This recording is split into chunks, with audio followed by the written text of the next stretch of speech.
Hello friends, welcome to my mini blog. এই দেখো আগের দিনের ঝড়ে ধানগুলো কেমন নুয়ে পড়েছে। এই ধানগুলো প্রথম যখন রোপণ করা হয়েছিল তখন তোমাদেরকে ভিডিও করে দেখিয়েছিলাম।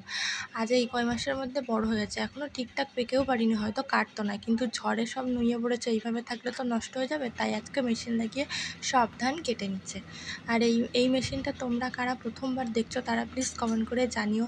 আর হ্যাঁ, তোমরা কিন্তু আমার ভিডিওটাকে প্লিজ লাইক করো, কমেন্ট করো, শেয়ার করো, আর আমার চ্যানেলটাকে সাবস্ক্রাইব করো।